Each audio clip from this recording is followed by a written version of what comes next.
Well, this is the diagram of all the data types in C and C++. Let me remind you that all of the data types can be divided in two groups: basic or built-in types and derived types. Basic types can be used without any additional efforts. You can just use it. Declare the variables of these data types and use it. And derived types can be declared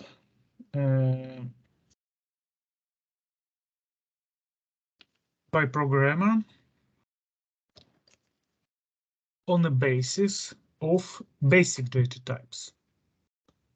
One of such derived types are pointers and references. Another derived type is array. We work with arrays, we work with pointers, with references, and the next important derived type is a structure. This group of types is also called scalar types. It means that one particular variable of this type, of any of this type, corresponds to one object. In derived types, one type can correspond to a set of objects, like array. Array can correspond to the set of objects that is defined by the size of the array. And I can say that the array is a set of variables or set of information objects with the same type. So the main feature of the array is that all of the elements in the array have the same type. But in some cases, we need to unite set of elements with different types. For example, if our program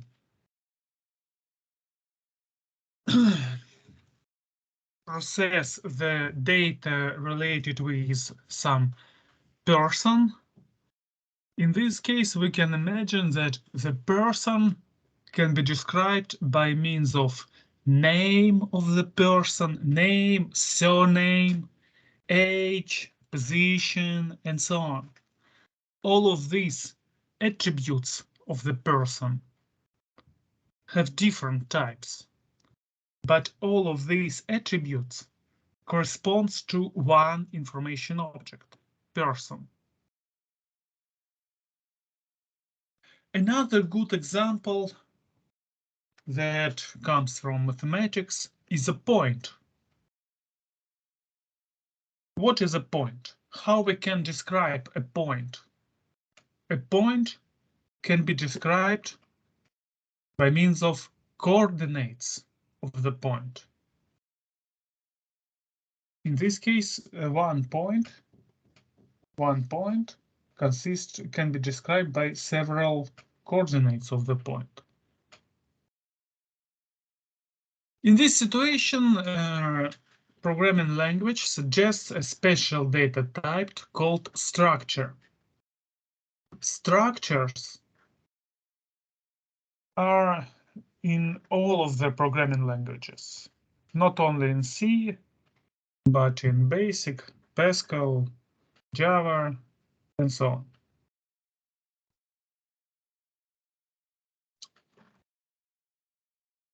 A structure can be considered as a collection of one or more variables, possibly of different data types, grouped together under a single name for a convenient handling. This is not a strict definition, but some informal definition of a structure.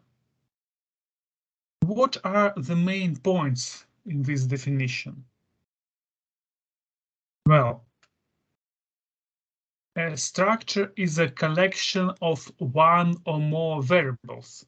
So structure consists of at least one variable, but usually the number of variables are more than one. These variables can have different types, possibly of different types. But these variables with different types are grouped together under a single name.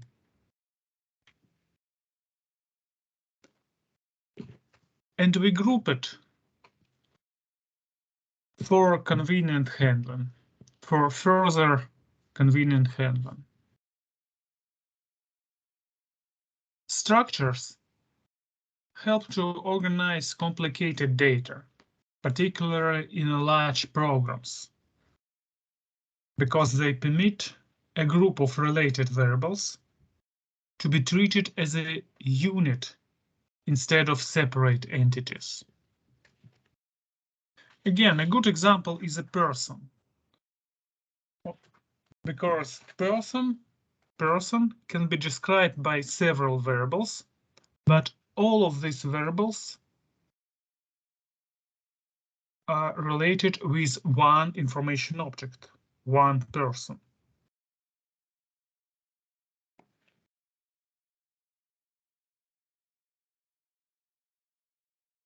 How to declare a structure? Here we see a general form of declaration of a structure.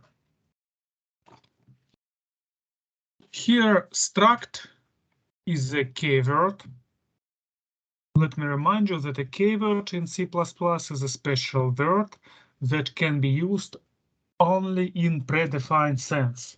So you cannot declare a variable with the name struct. You cannot declare a function with the name struct.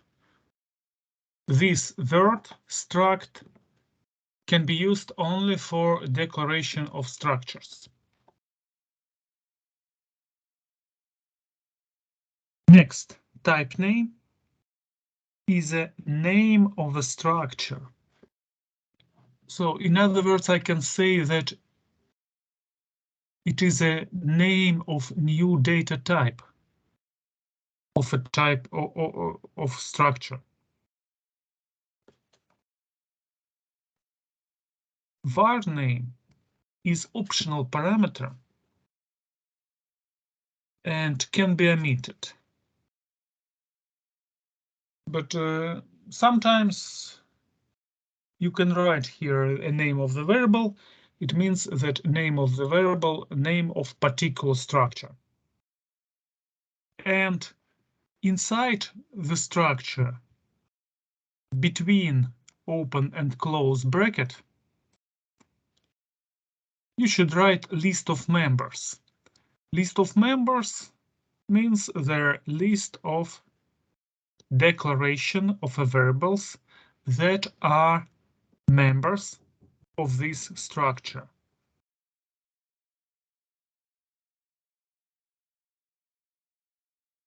Let's consider a simple example.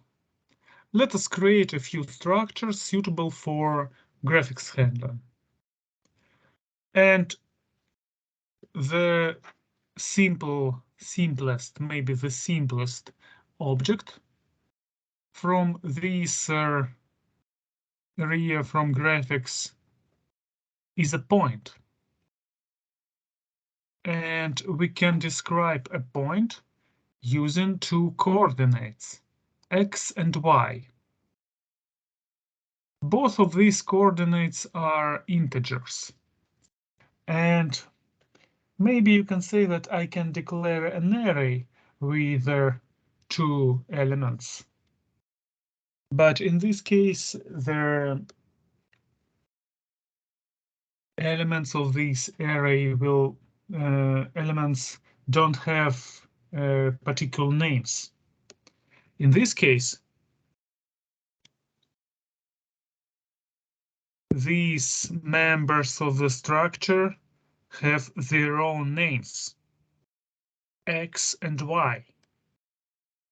And the structure has a name point. Later I will show you this example in Visual Studio, but now let's go to the next slide. Well, again, the keyword struct introduces a structure declaration, which is a list of declarations enclosed in braces. This is a open brace, closed brace, and between open and closed brace, I can write several declarative statements, and all of the variables declared here will be the members of this structure.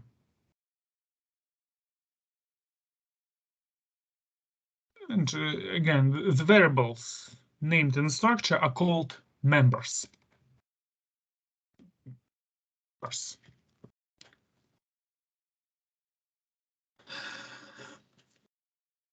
A structure member and an ordinary non-member variable can have the same name without conflict. Moreover, the same member names may occur in different structures.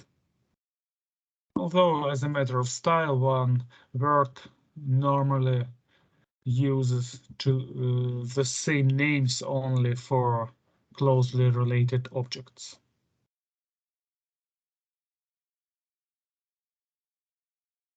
A structure declaration defines a new type, and the right brace terminates the list of members and may be followed by a list of variables, just as for any basic types. So from the syntactic point of view, this line is analogous to this line. What is it? What's written here? I declare 3 variables of type int. And here I declare 3 variables of a type struct with the following members. With the members enclosed in braces.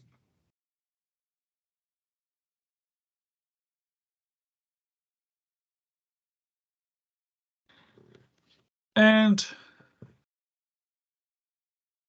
a structure declaration that is not followed by a list of members reserved no storage. It merely describes a template of a structure. If the declaration is tagged, however, the tag can be used later in definitions of instances of this structure.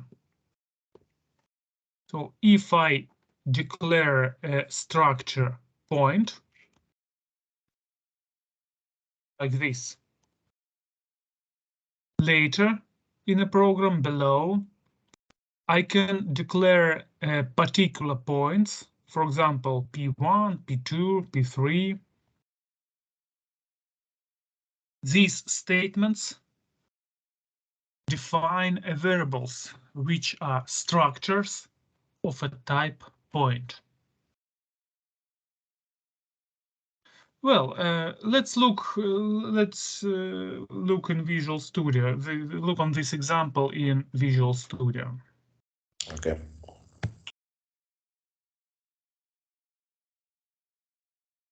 Well, I already typed this example. This is just a comment. Struct point. This is the x coordinate of the point. This is y coordinate of the point. And pay your attention that after the close brace, we must write a semicolon. This is one of two cases when we must write a semicolon after the close brace. So if I compile this program now, it will, let me recompile it, rebuild. Yes, the program is correct, but if I delete this semicolon, yeah, you see that the program becomes not correct. So when you define a structure, this declaration must end with a semicolon. Well, this part of the program I can comment because we will use it later.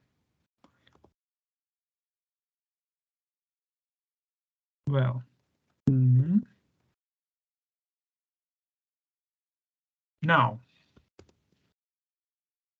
if I declare a structure point, I can use it in my program later. Below, I can write point p. I declare a variable p of a type point. You see that this identifier is colored with Visual Studio typed with different color. I don't know how to translate it in English. This is green, this is blue, and this color something between green and blue. I don't know how to say it. Well, but this color is used for data types, for user-defined data types. And moreover, please look here.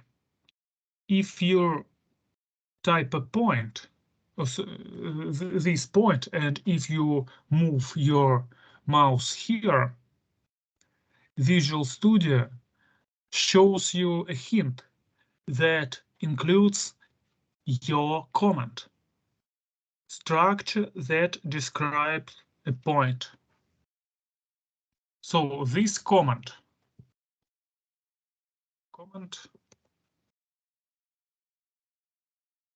about the structure.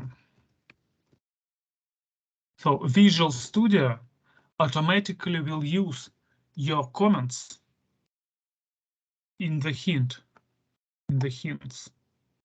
Yeah. Oh, okay. Look that the comment is changed now.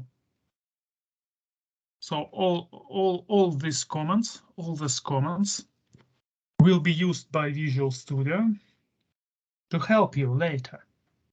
And it's very important in large programs. Imagine that your program consists of different files. These different files contains a lot of declarations of functions, of variables, of structures. It's hard to remember all the declarations, but if you type some declaration, if you type here a declarator, if you type the identifier of a data type, Visual Studio shows you your comment that you type later. Well, now P is a variable of data type point.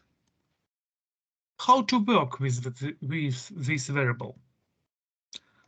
Let's move to the presentation again. Or maybe let's declare some new variables p or p1, p2, point p3. So you can use identifier point like the name of the data type.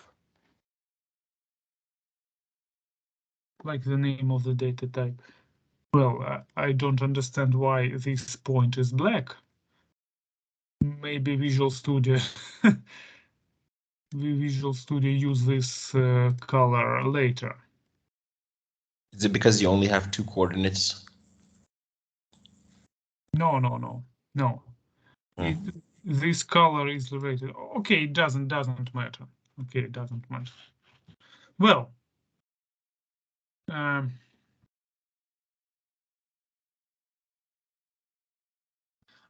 initialization of the structure. We can use this form of initialization to assign initial values for the structure members. This value will be assigned to the first member. This value will be assigned to the second member. This style of initialization is similar to initialization of the array. Like an array, I can write different identifiers. Here, let's right here. Let's assign initial value, for example, for pt3. Or yeah, you see that now this point becomes with color. pt equals to 10 and 20. And now 10 will be assigned for the x value and 20 will be assigned for the y value of the variable p3. And just as an example, to show you that the structure can have different members, different types of the members. Let's name of the point.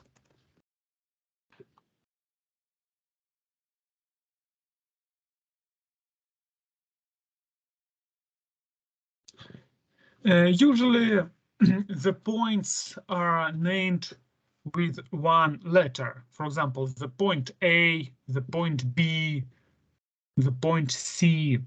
That's why I can use one more attribute, name of the point here.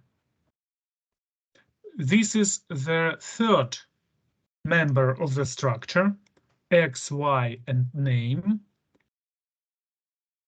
And if I use here just 2 initial values, 10 and 20, these values will be assigned for the first members, X and Y. Let's assign initial value for the third member, name. Let this point will be A.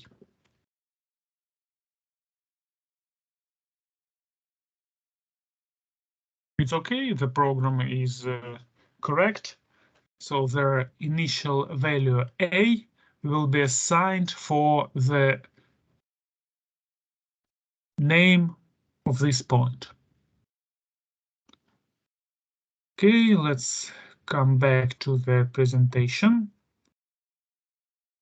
Well, now you know how to declare particular structures, but how to work with it. And the main feature here is the method for access to the members of the structure.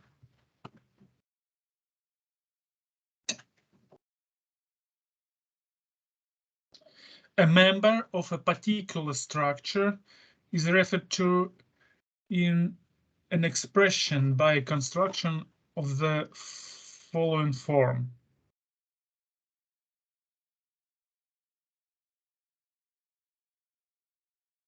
Structure name, point, member name. The special operator, the point, connects the structure name and the member name. Without this point, I cannot get access to the member names, to the members of the structures. To get access to it, I need to write the identifier of a structure, then point and identifier of a member, of particular member. If I declare the point PT here, I can output to the screen the coordinates of this point, X and Y. Or I can compute the distance from the origin to the point PT. This is a formula of a distance. Let's do the same in Visual Studio.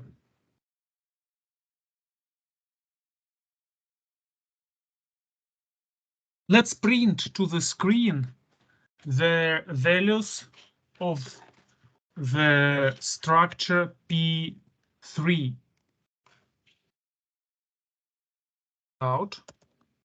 Then I should type the name of the structure P3, then point. And you see that Visual Studio shows you the members of the structure X, Y, and name. PTX,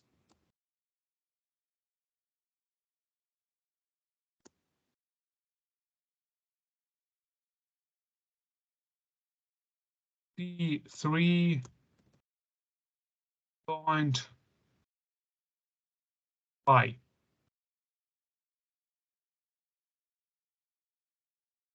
And end of line. Let's run this program. And we should see on the screen 10 and 20, the values of X and Y for the structure P3. Yes, we see 10 and 20.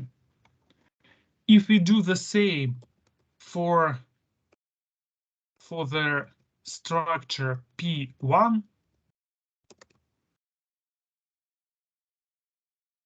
we will see on the screen undefined values.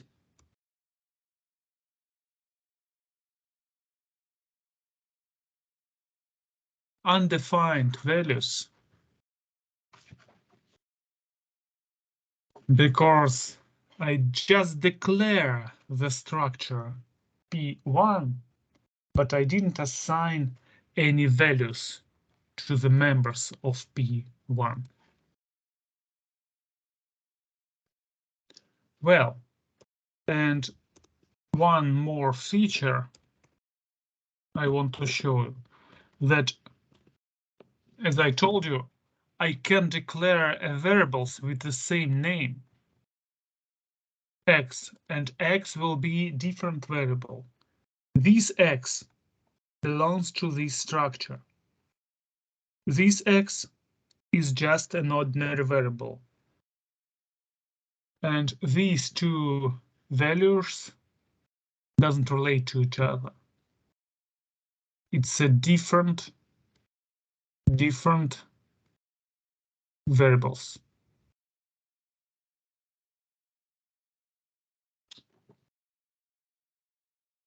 Well,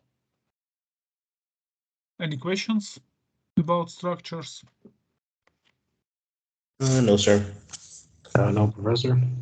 Okay, and let's output the last attribute, because here I output only the X and Y. Let's output P3 and name. P3 name.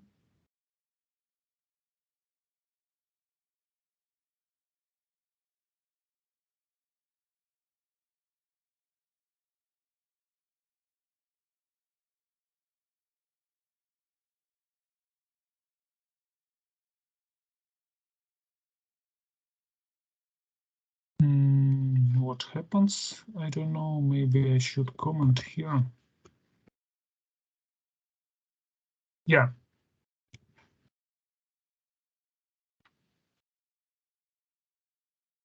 You see that the name of the last point is A. I output this member. I output this field A. A equals to 10, 20.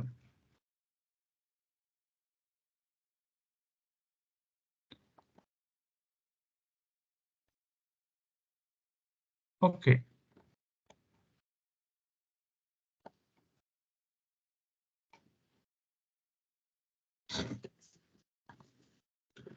Structures can be nested.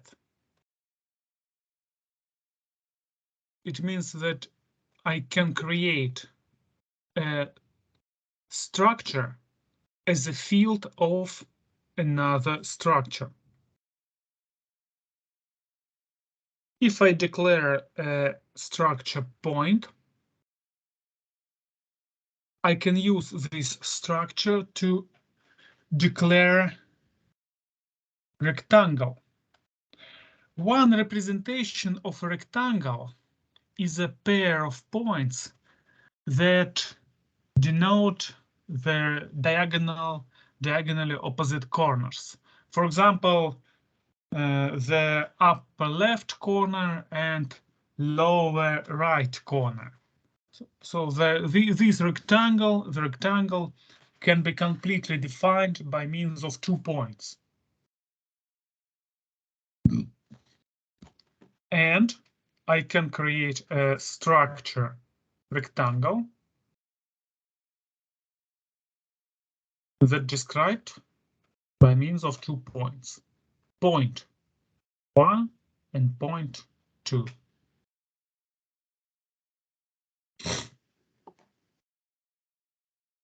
Here the structure rect that describes the rectangle contains 2 point structures.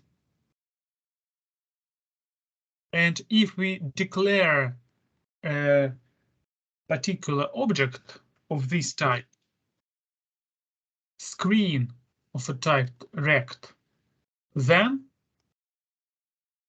screen point pt1 point x refers to the x coordinate of pt1 member of a screen.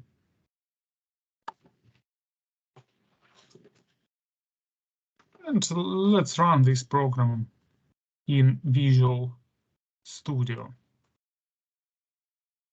Let me copy the declaration here. This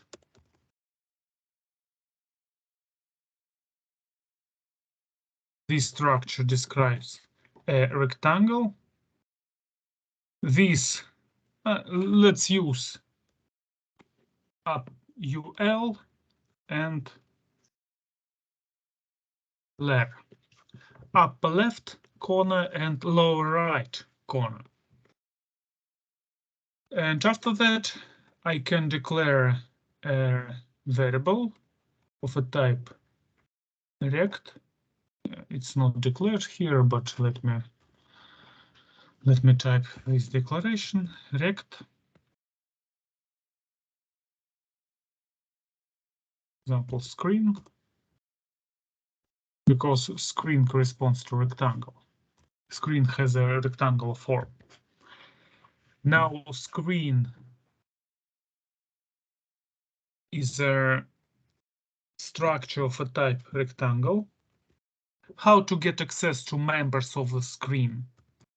Screen point and, for example, lower right point x Oh, it recommends it. equals to, for example, 100, and so on. So this point get access to the members of the structure rect, and this point gives us access to the members of a structure point. And by the way, the rectangle can be described. We can use another form or another description of a rectangle. It can be described by means of one point, for example, upper left corner, and its width and height. Well, in this case, I can declare a structure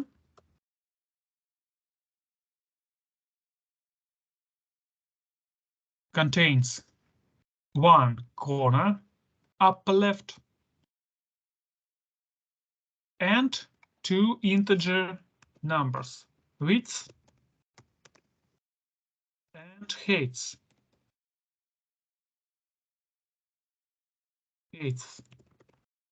I don't remember how to write height.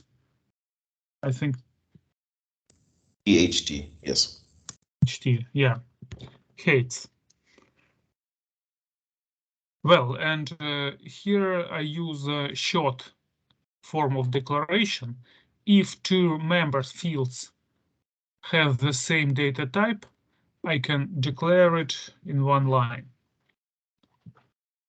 Let's try to compile this program, and we see that the program is not correct. Compiler outputs us mistake rect struct type redefinition. Of course, because I declare a struct rect, and after that I try to declare one more struct with the same name. I must give here another name. For example,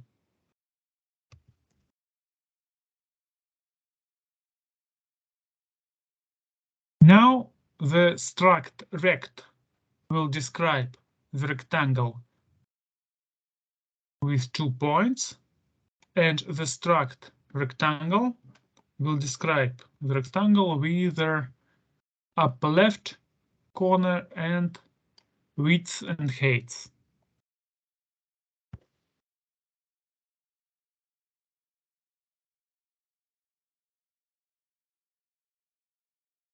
Okay, let's move to the next slide.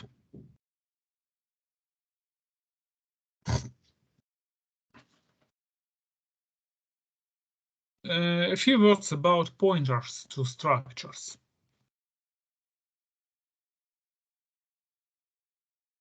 If a large structure is to be passed into a function, it is generally more efficient to pass a pointer to this function than to copy the whole structure. Structure pointers are just like pointers to ordinary variables. If we have a data type point, then we can declare a pointer to a structure, point star p. This declaration says that p is a pointer to a structure.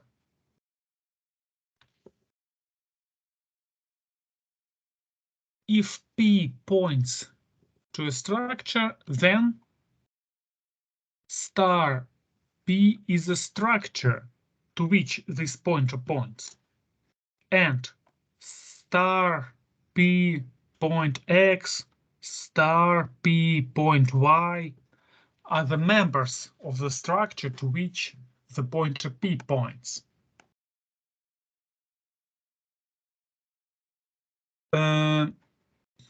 This is a simple example, but let me just reproduce this example in Visual Studio. Suppose that I declare a new point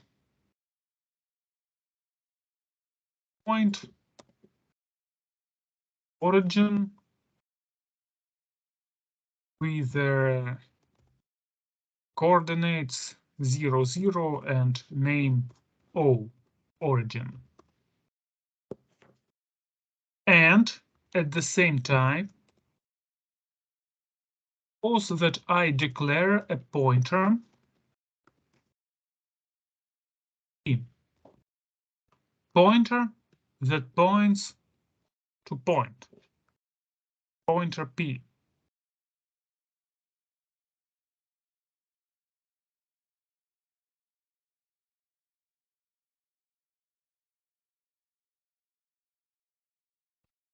Now, if P is a pointer, then if I write star and P, it means getting the access to the structure to which this pointer points. Star P in brackets point name means get the name of the structure to which the P points.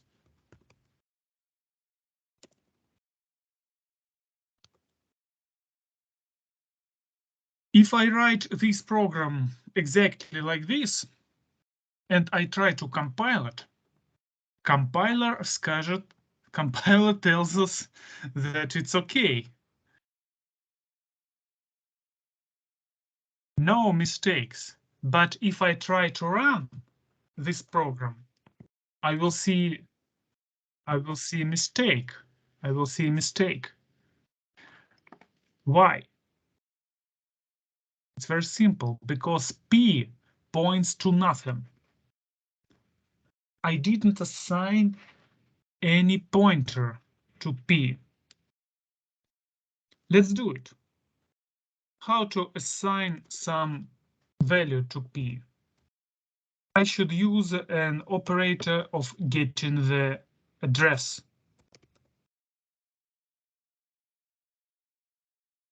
Let's assign the address of origin to P. Now pointer P points to origin, and we should see on the screen 0, 0, 0. Yeah. If I reassign the pointer, P assign the address of P3.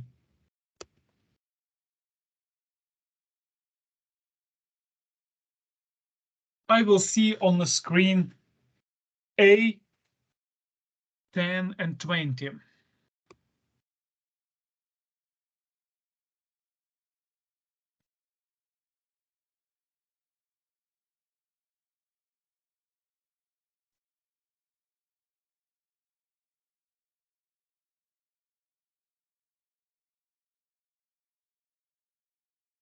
The pointers to structures are so frequently used that an alternative notation, maybe more simple notation, is provided. Exactly for this case, for pointers to structures. If P is a pointer to a structure, then P and arrow arrow that consists of minus and less than sign. P arrow member of structure refers to the particular member of the structure to which the pointer P points. So I can write the following line. Cout origin P arrow X, P arrow Y.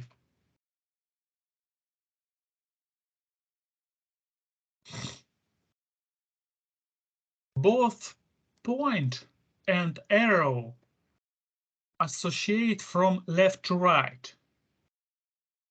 So if we have the structure R of a type rect and the pointer P that points to this structure, then these four expressions are equivalent.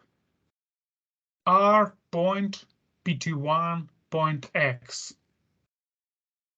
P arrow PT1X.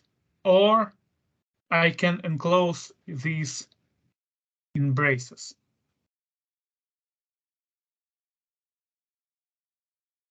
Well, how it looks in Visual Studio. Yeah. Pointers to the structures are used very often. In this case, we should use, we can use this form, this notation of getting the access to the member of the structure. And also I can use this notation, arrow, minus and less than. This arrow indicates that P is a pointer. P is pointer to the structure, and arrow allows us to get access to the member field of the structure. From my opinion, this notation is more simple than this one.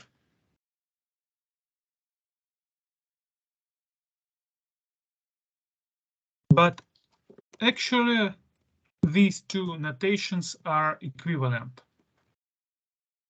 This and this. You can use both of them if you want. Let's check. Yeah, we see the same result.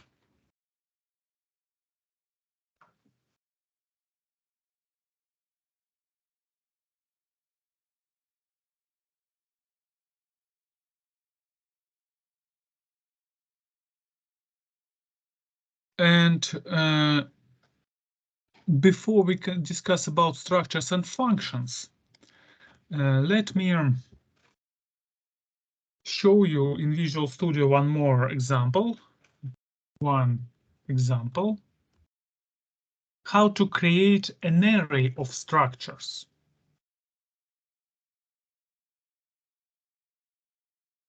Point array and the size of the array. It's very simple. After you declare this structure, you can use the name of the data type, the name point, as a usual name, the name of the usual data type. You can use here int to create an array of 10 integer numbers. But if you write here point, you create an array of 10 points. Type here rect, you create an array of 10 rectangles.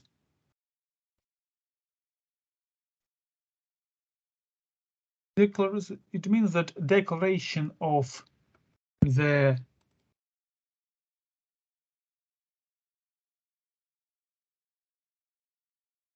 array of structures are very simple.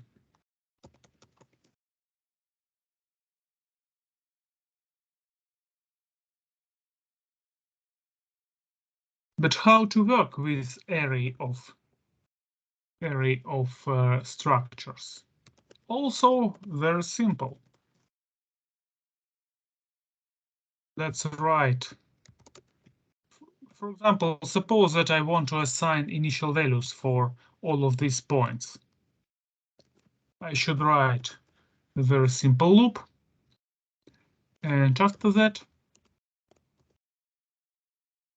array is an array of structures. I, then, what is it? Array with index I.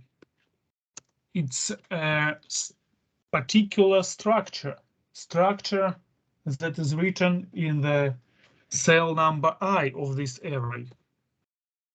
And point X and initial value, for example, 0.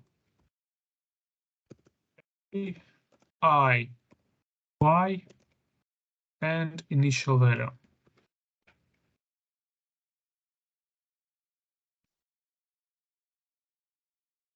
This loop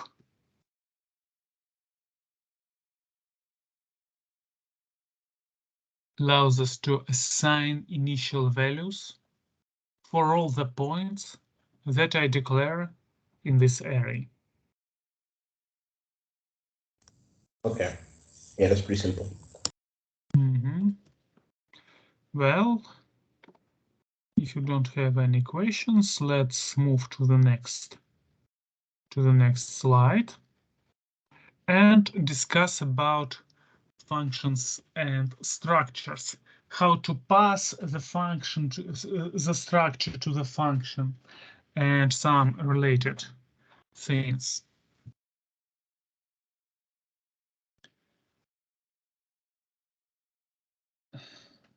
From the first point of view, the only legal operations on a structure are copying or assigning to it as a unit, taking its address and accessing its members. Copy and assignment include passing arguments to functions and returning values from the function as well. Structures may not be compared. A structure may be initialized by a list of constant member values and by assignment.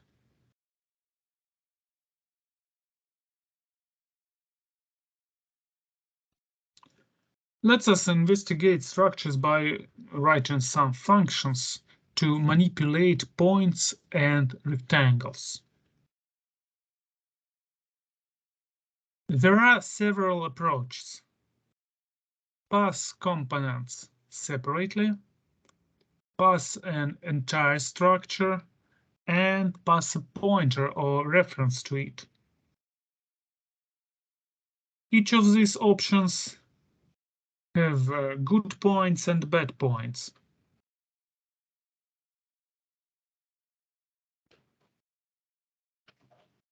Let's consider the first example of the function that makes a point. This function takes two parameters,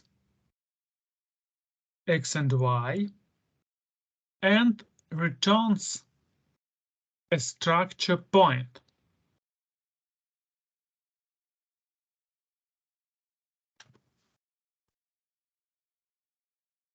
So the function has name makePoint. The parameters of this function are two integer numbers, and the type of the result is point.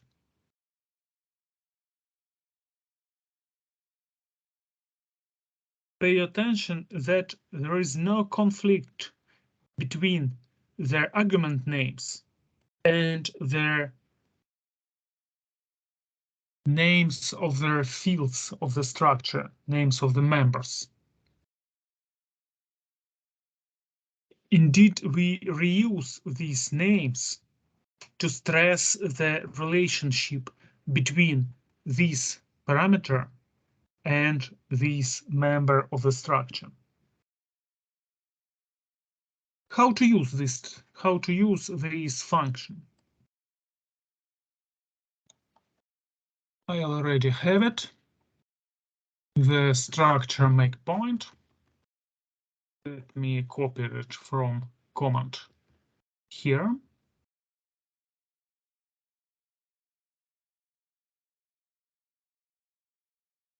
The name of the structure is make point.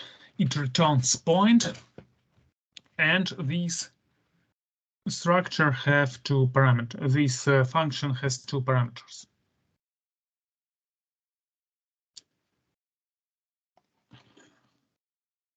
Okay, let me delete these examples. And let me copy. Oh, I can type it.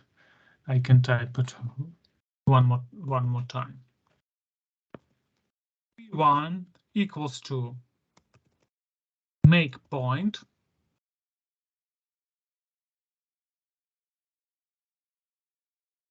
Again, you see that if you type a function, the Visual Studio shows you an example, the prototype of this function. Make point, for example, 5 and 6. Now, the member fields of the point P1 will be 5 and 6.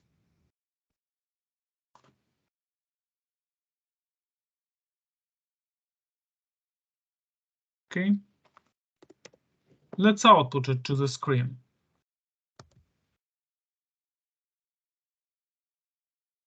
P1.x,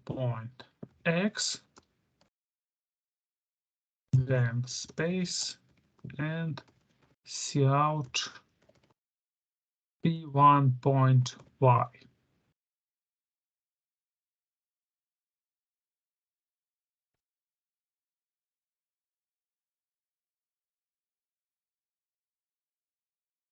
Oh, cout.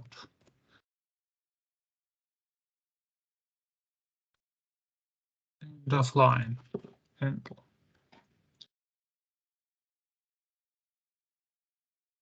You should see on the screen 5 and 6.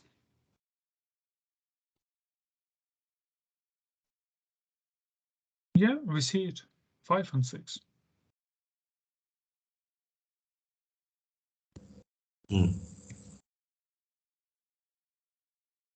Again, make point, the function make point, returns a data type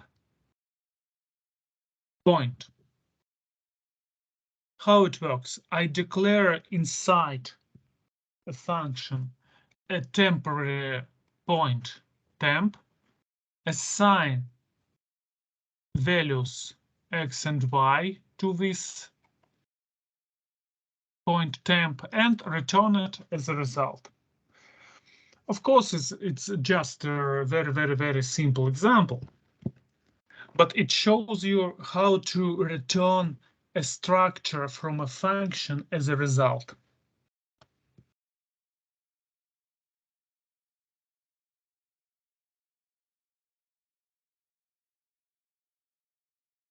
This is one example. Let's consider one more example. And the next example, the next step is a set of functions to do some simple arithmetic on points. Let's consider the first function. The first function add point. How to add 2 points? How to add 2 points? suppose I want to compute P1 plus P2 and return as a result.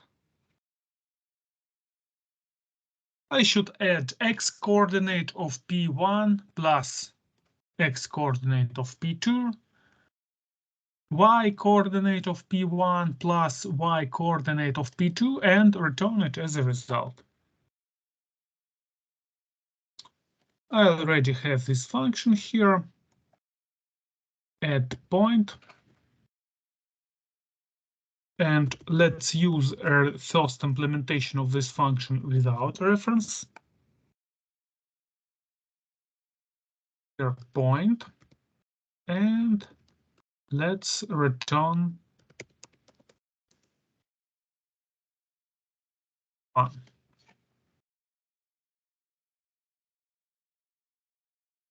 Okay. Now let's call the function add point for some points. For example, P1 equals to add point points P1 and P3. Okay, what numbers will we see on the screen after I call this function?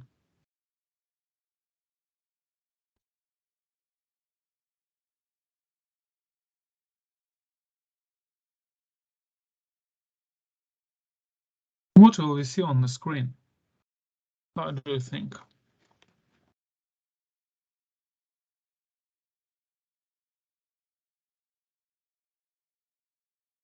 Do you have an idea what we see?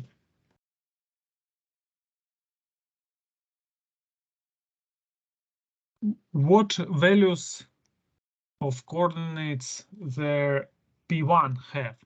P1 has 5 and 6. 5, 6, P3, 10, 10, 20, 10 and 20. Yeah, 20, yes.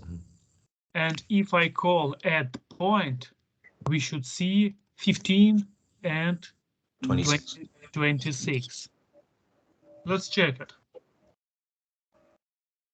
15 and 26, right? Oh, okay. Yes. We will see it. We will see it on the screen. But there is one feature here.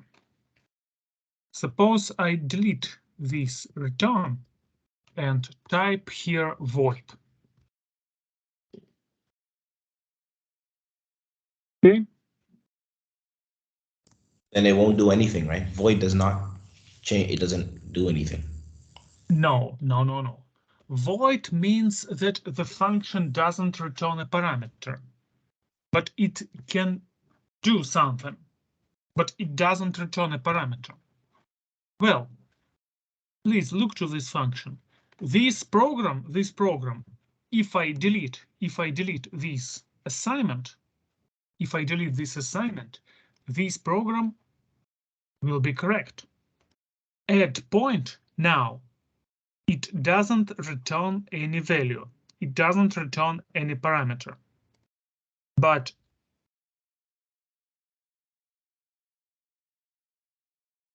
I just call it.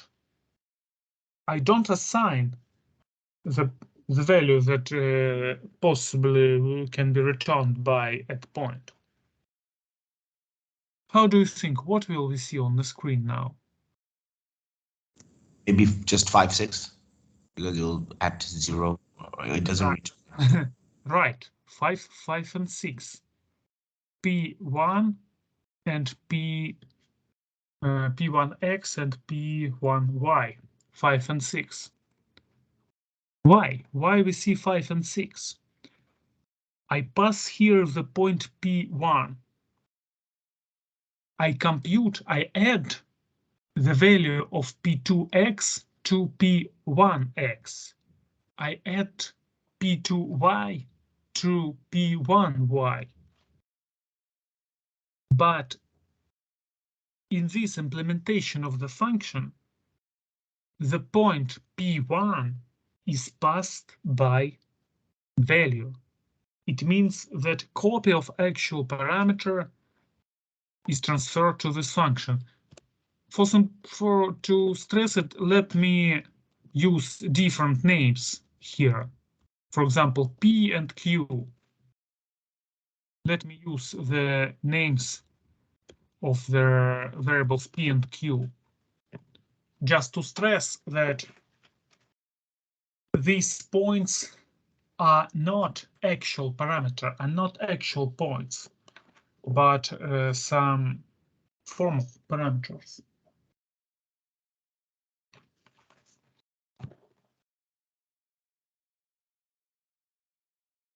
Well, but in the case, like written here in my presentation, if I use reference here, if I use a reference sign, point reference P, in this case, the value of P1 will be 15 and 26. Let's check it.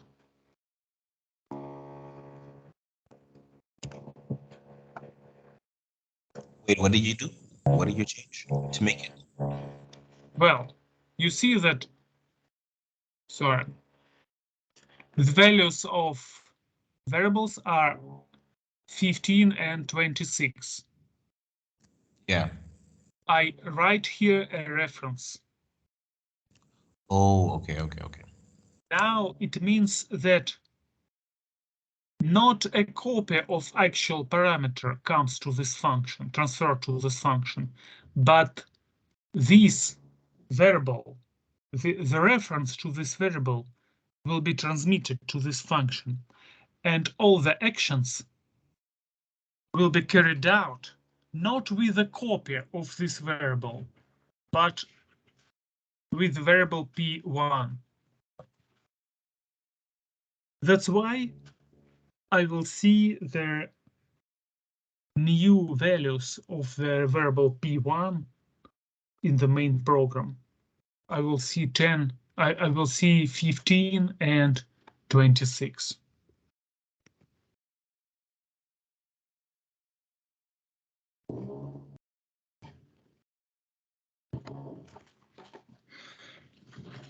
Again, this is a difference. This is a two main styles of writing functions with the structures.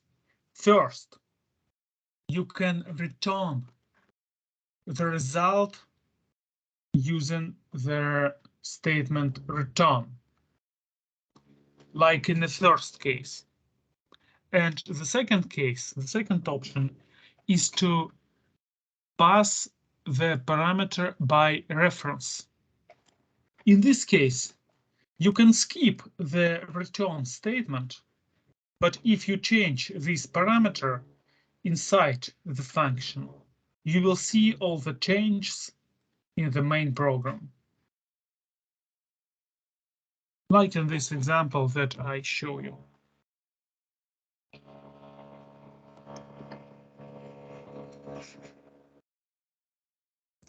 Yeah, I understand.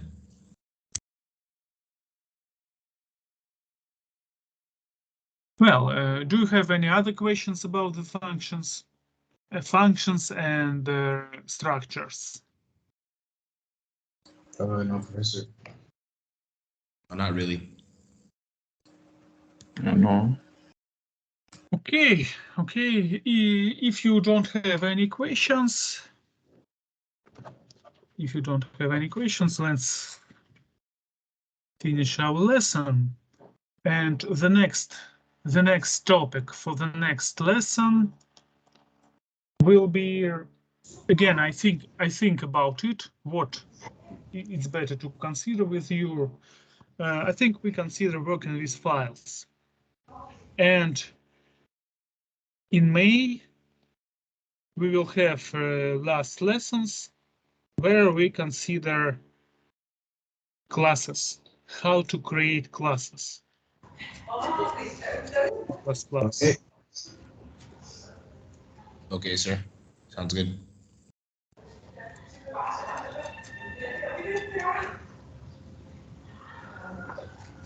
Well, if you don't have any other questions,